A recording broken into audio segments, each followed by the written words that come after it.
अस्सलाम वालेकुम and welcome back to the channel. पिछले लेक्चर में हमने क्वेश्चन नंबर 8 तक किया था और अब जो है क्वेश्चन नंबर 9 से ऑनवर्ड इसको स्टार्ट करेंगे। क्वेश्चन नंबर 9 और 10 बस दो ही रहते हैं लेक्चर नंबर फर्स्ट के। तो क्वेश्चन नंबर 9 में हमारे पास जो क्वेश्चन गिवन है वो है find the PD of all the spheres whose center lies on the z axis। हमें क्या करना है, इक्वेशन फाइंड करनी है ऑफ ऑल द स्फीयर जिसका जो सेंटर है वो सिर्फ z एक्सिस पे हो। तो स्फीयर का सेंटर किस तरीके से होता है, अब ये थोड़ा सा रफ बात है। अगर हमारे पास सेंटर जो है वो एक्स एक्सिस पे हो तो हम इसको लिख रहे होते हैं ए 0 एंड 0। सिमिलरली अगर वाई एक्सिस पे होता है तो वाई वाला कोऑर्डिनेट हमारे पास कोई ना कोई हम ले लेते हैं। हम इसको ले लेते हैं यहाँ पे चले ए कर लेते हैं, ये बन जाएगा 0 A एंड 0। एंड सिमिलरली अगर इसको जेड एक्सिस पे देखें तो जेड एक्सिस पे ये बनेगा 0 0 एंड 8। ये हमारे पास इसके कोऑर्डिनेट्स बनेंगे। अब हमारे पास क्वेश्चन में जेड एक्सिस गिवन है तो जेड एक्सिस पे इसके कोऑर्डिनेट चेक करने थोड़ी सी थ्योरी इसकी लिख देते हैं। That any point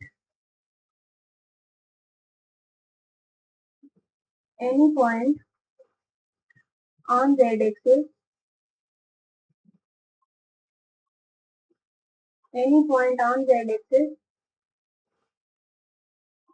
is the form। z axis पे कोई भी पॉइंट होगी तो वो किस फॉर्म की होगी, 0 0 एंड 8। देन अगर हम इसकी इक्वेशन बनाएं, द इक्वेशन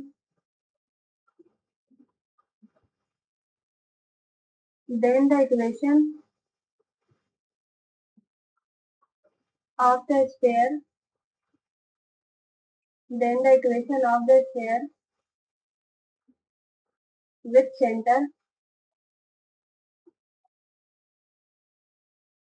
सेंटर हमारे पास है इसका 0 0 8 क्योंकि हमारे पास जेड एक्सिस पे पॉइंट थी। और रेडियस हम ले लेते हैं, कोई भी आप फंक्शन ले लो, जैसे मैं के ले लेती हूँ। तो जो इक्वेशन हमारे पास बनेगी तो स्फीयर की इक्वेशन वो बनेगी एक्स स्क्वायर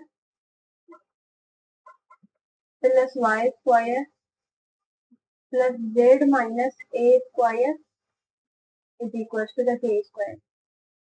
ये हमारे पास है हमारी इक्वेशन नंबर 1, जबकि ए जो है वो हमारे पास एक आर्बिट्ररी कांस्टेंट है। ठीक है, ए हमारे पास एक आर्बिट्ररी कांस्टेंट है। उसके बाद हमने क्या करना है, सिमिलर मेथड है कि जिस तरीके से हम पार्शियल डेरिवेटिव्स फाइंड कर रहे होते थे तो हम यहाँ पे कर लेंगे partial derivative with respect to the X. सबसे पहले हम कर देते हैं partial derivative with respect to the X, तो एक्स के रिस्पेक्ट में करेंगे। ये आपने खुद आगे से लिख देना है, differentiating partially with respect to the X. तो ये हमारे पास बन जाएगा 2x। दूसरे टर्म में हमारे पास x नहीं है तो ये 0, और with respect to the z कर रहे थे तो ये बन जाएगा 2। With respect to the x पर z को कर रहे थे, इस वजह से z को भी हमने सॉल्व करना होगा। ये बनेगा 2a माइनस x और उसके बाद बनेगा del z over del x is equal to the, क्योंकि ये कांस्टेंट है तो 0 बन जाएगा। ये हो जाएगा 2x, बल्कि 0 नहीं लिखते हैं, तो 2x plus 2z z minus a और ये हमारे पास t है इज इक्वल टू द 0। यहाँ से अगर हम x की वैल्यू फाइंड करें तो x will be equal 2x will be equal to the x वाले टर्म को इधर शिफ्ट करें तो ये नेगेटिव में चला जाएगा पूरा का पूरा, z माइनस at। अब देखें ये 2 इस 2 में cancel, and after the simplification हमारे पास ये बनेगा x is equal to the negative, अंदर भी z एक मिनट, ये जेड कहाँ से आया? नहीं, ये यहाँ पे जेड नहीं है, ये बनेगा जेड माइनस ए, और साथ में यहाँ पे हमारे पास है सी। तो ये निकल के आई हमारी इक्वेशन नंबर 2। उसके बाद हम इसका पार्शियल डेरिवेट कर रहे हैं with respect to the y। तो y के रेस्पेक्ट में करेंगे, तो ये फर्स्ट वाला टर्म 0 और ये बनेगा 2y and plus 2z minus a del z over del y which is equal to the 0। उसके बाद ये बन जाएगा 2y which is equal to the negative of 2z minus a, और ये हमारे पास q is equal to the 0। 0 तो हमने ये कर दिया, और ये इसमें कैंसिल, तो y will be equal to the negative z minus a cube। ये हमारे पास निकल के आई हमारी थर्ड इक्वेशन।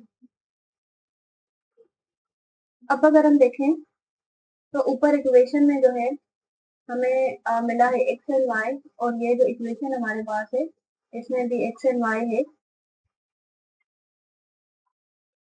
एक तो ये है कि आप सिंपली इसमें पुट करो, तो मैं समझ रही हूँ ये थोड़ा सा फिर कॉम्प्लिकेटेड हो जाएगा क्योंकि इसके स्क्वायर्स वगैरह हो जाएंगे। दूसरा मेथड ये है कि अगर हम डिवाइड कर लें इक्वेशन नंबर 2 को इक्वेशन नंबर 3 के साथ, तभी हमें हमारी रिक्वायर्ड इक्वेशन मिल जाएगी। तो हम कर लेते हैं, डिवाइड कर लेते हैं इसको इक्वेशन नंबर 2 को डिवाइड कर रहे हैं इक्वेशन नंबर 3 के साथ। तो इक्वेशन नंबर 2 ये है नेगेटिव जेड माइनस ए सी, इसको डिवाइड कर रहे हैं इस इक्वेशन के साथ, और ये सी, तो ये कैंसिल, यहाँ से हमारे पास आएगा x over y which is equal to the negative p over q, बल्कि नेगेटिव साइन भी कैंसिल हो जाएगी, ये पॉजिटिव हो जाएगा। तो ये हमारे पास निकल के आएगा बाय क्रॉस मल्टीप्लीकेशन कर लेते हैं X cube which is equal to the P Y. ये हमारे पास है इसका रिक्वायर्ड सोल्यूशन। उसके बाद आ जाते हैं लास्ट प्रॉब्लम की तरफ, प्रॉब्लम नंबर 10, जिसमें है कि पीडी फाइंड करें of the family of squares having their centre on the line x is equals to the y is equals to the z। अब इसका जो सेंटर है, क्योंकि 3 पॉइंट्स हैं तो इससे तो पता चल रहा है कि ये जो है वो 3D में है, और वैसे भी स्क्वायर 3D नहीं होता है। तो अगर हम इसके स्क्वायर की इक्वेशन बना लें, तो आप यहाँ पे थोड़ी सी थ्योरी लिख दीजिएगा that since the centre is A B C, क्योंकि 3 पॉइंट्स हैं, lies on the point x is equals to the y is equals to the z। तो हम सपोज कर लेते हैं कि ये जो इसके जो सेंटर होगा उसकी पॉइंट हमारे पास तो जिस तरीके से बनेगी that a is equals to the b is equals to the c। ये थ्योरी आपने कुछ लिख देनी है। तो जो हमारे पास, उसके बाद आपने ऐसे लिख दो कि hence the equation of the sphere will be. अब मैं इक्वेशन वो लिख रही हूँ कि किस तरीके से इसकी इक्वेशन बनेगी, क्योंकि 3 पॉइंट्स हैं। तो पीछे अगर आप देखो तो वहां पे हमारे पास एक ही पॉइंट था, तो हमने x माइनस ए लिखा था। अब अगर हमारे पास तीनों पॉइंट्स हैं तो इसको हम लिखेंगे x minus A square plus y minus A square plus z minus A square, और r जो है आर स्क्वायर स्क्वायर, इसका जो है वो हम रेडियस ले लेते हैं। ये हमारे पास एक आर्बिट्ररी कांस्टेंट है। अब इसको सोल्व करेंगे। सबसे पहले with respect to the X कर लेते हैं। तो with respect to the X इसको सोल्व करेंगे इस इक्वेशन नंबर 1 को, तो ये हमारे पास बन जाएगा 2 एक्स माइनस ए, ये हो जाएगा 0, और इसको करेंगे तो ये बनेगा 2z माइनस ए, और साथ ये हमारे पास बन जाएगा del Z over del X which is equal to the 0। अब अगर इसको सॉल्व करें तो ये बनेगा 2x minus 2a plus 2z minus 2a, और ये हमारे पास है t is equal to the 0। यहाँ से कोई भी टर्म हमारा कैंसिल नहीं हो रहा, लेकिन अगर हम देखें तो यहाँ पे भी 2a है और यहाँ पे भी 2a है, तो कॉमन निकाला जा सकता है। हम इसको लिख देते हैं 2x plus 2z, 2x plus 2z। अच्छा, ये जो p है, ये वाला जो p है हमारे पास, ये इसके साथ मल्टीप्लाई में है तो ये इधर भी आ जाएगा, ये बनेगा 2zp। और उसके बाद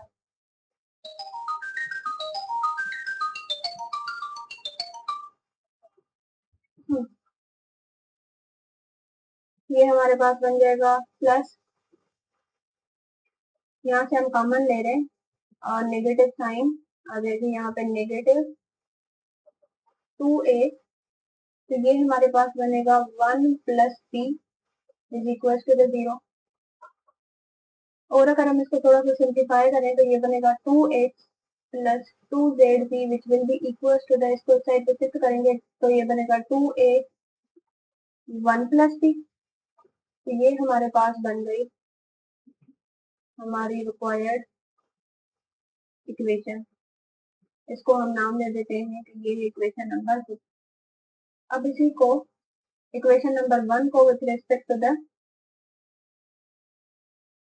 y करेंगे, with respect to the y solve करेंगे तो ये हमारे पास फर्स्ट टर्म 0, तो ये बनेगा 2y minus a plus 2z minus a del z over del y is equal to the 0।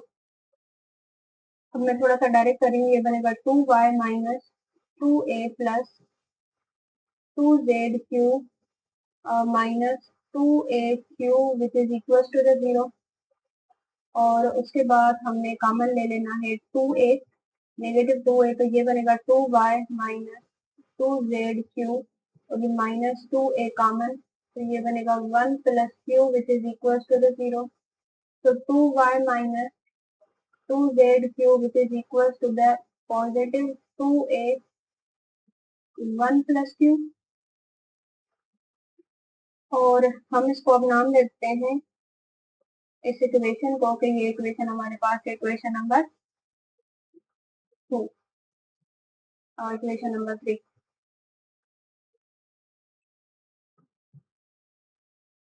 ये हमारे पास है इक्वेशन नंबर 3। उसके बाद हम इसको डिवाइड कर लेंगे इक्वेशन नंबर 2 को इक्वेशन नंबर 3 के साथ।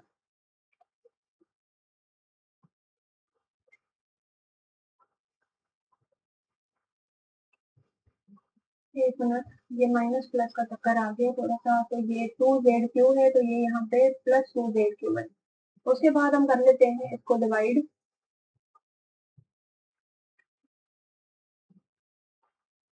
हम इक्वेशन नंबर 2 को डिवाइड कर रहे हैं 3 के साथ, तो इनको जब डिवाइड करेंगे तो ये बन जाएगा 2x plus 2zp which will be equals to the positive 2a 1 plus p। और इक्वेशन नंबर 3 हमारे पास है 2y plus 2z cube divided by 2a 1 plus cube. तो ये 2a इस 2 में कैंसिल, और जगह नहीं है नीचे तो मैं थोड़ा सा ना इसको डायरेक्ट कर रही हूँ। यहाँ पे भी अगर हम 2 कॉमन निकाल लें, यहाँ इस वाले टर्म की बात कर रही हूँ, अगर इसमें से भी हम 2 कॉमन निकालें और ऊपर नीचे कैंसिल कर देंगे तो ये हमारे पास फाइनल जो इक्वेशन बाय क्रॉस मल्टीप्लिकेशन के बाद बनेगी, ऊपर 2 कॉमन निकाल लेंगे तो ये बनेगा x प्लस जेड पी, और इसके साथ ये वाला टर्म मल्टीप्लाई होगा तो ये बनेगा 1 प्लस क्यू। सिमिलरली इसमें से 2 कॉमन निकाल लेंगे तो ये बनेगा हमारे पास y प्लस जेड क्यू, और बाई क्रॉस मल्टीप्लीकेशन कर लेंगे इसको 1 प्लस टी के साथ।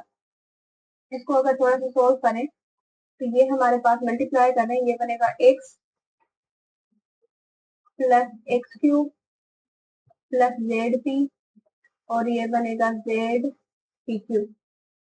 दूसरी साइड पे ये बनेगा y plus y p plus z cube plus z p and cube.